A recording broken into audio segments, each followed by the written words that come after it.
All right, let's get right into it. Because underneath this whole AI explosion, there's a war raging over the actual silicon that makes it all possible. And that war just had a massive shakeup. Nvidia, the undisputed king of AI hardware, just made what's reported as a $20 billion move to license the tech and grab the talent from a tiny upstart called Groq. You heard that right. Now, technically, it's a licensing deal to avoid antitrust, but let's be real. Functionally, they just bought the threat. Why? Well, because Groq built something that, for the first time, made Nvidia's empire look vulnerable. You know the feeling, right? You ask a chatbot a question, and there's that pause, that little half-second delay that just completely shatters the illusion that you're having a real conversation. That's not just the AI thinking. That's a hardware problem. And solving that bottleneck is the absolute holy grail for making AI feel truly, well, alive. Okay, so to really get what's happening here, you need to understand two key ideas: latency and throughput. Latency is all about how fast you get the very first word or token back from the AI. Think of it as reaction time. Throughput, on the other hand, is about how many total words it can spit out per second once it gets going. Now, for years, the whole game was about throughput. More, more, more. But if you want a conversation to feel instant, you have to absolutely crush latency. So here's how we're going to break down this clash of titans. First, we'll look at the reigning champ, the GPU. Then, we'll dive into the challenger's wild bet, the LPU.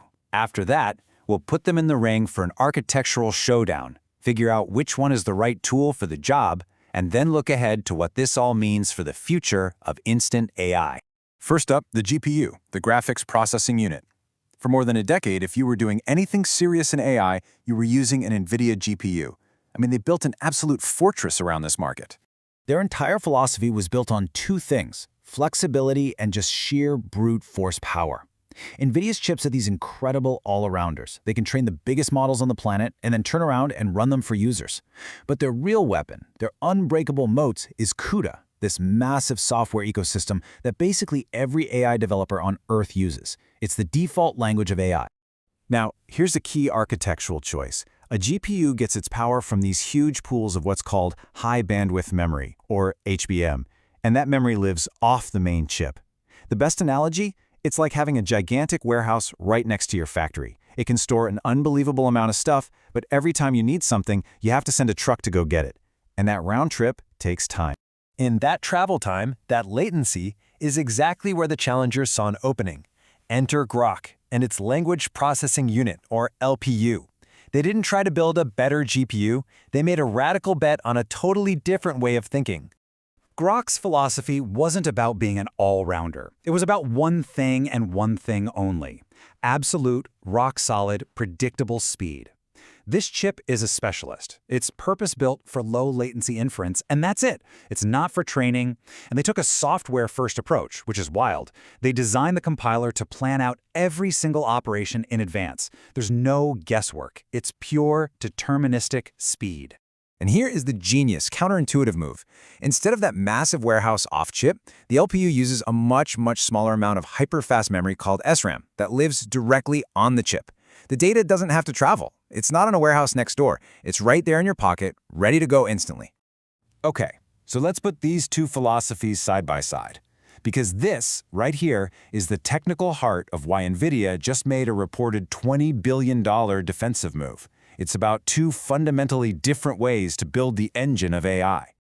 Round one is the memory dilemma. Do you want a giant warehouse, or do you want a hyper-fast pocket?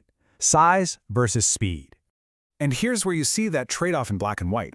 A top-tier Nvidia GPU can have up to 192 gigabytes of HBM. The Groq LPU? Just 230 megabytes of SRAM. It seems like a crazy mismatch, right? But here's the kicker: the bandwidth. The GPU's HBM clocks in around 3 terabytes per second. The LPU's on-chip SRAM, a mind-boggling 80 terabytes per second. The data is just there. There's almost no travel time. All right, on to round two, the control dilemma. This is all about how the chip decides what to do and when to do it.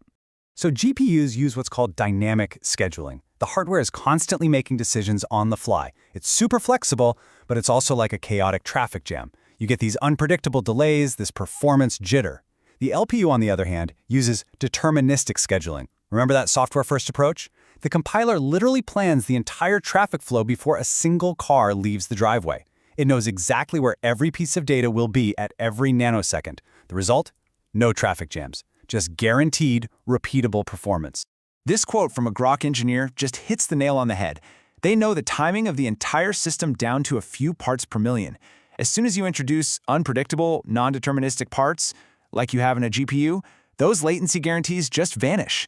Dat determinism is the secret sauce. It's how they make AI feel instant. So, what's the verdict? Is the GPU finished? No, not at all. What this really means is that we're moving past a one-size-fits-all world. We're entering an era of specialization, and it's all about picking the right tool for the job. Look, if you're training a gigantic new AI model, or you're a big cloud provider processing thousands of user requests at once, you still want the GPU. Its massive memory and throughput are king there. But, and this is a big but, for any application that needs to feel conversational and real-time, think about a voice agent that can actually interrupt you, or an AI coding assistant that feels like it's finishing your thoughts. For that, the LPU's radical focus on low latency is the undeniable winner. And that really brings us to the future. With this move, Nvidia didn't just neutralize a competitor. They essentially acquired a completely new blueprint for a different kind of AI experience. I love this quote from Groq's CEO, Jonathan Ross. He's basically saying, we don't even really get it yet. We don't have the intuition for what becomes possible when an AI can reflect and respond in true real time. This unlocks entirely new applications we haven't even dreamed of. The demand for this kind of inference compute is about to go vertical. So this leaves us with the big, final question. As AI gets woven deeper and deeper into our lives, is raw power going to matter less than perceived speed? Will instant become the single most important feature? Nvidia just bet billions of dollars that the answer is a resounding yes, and that the future of AI isn't just about being smarter, it's about being instant.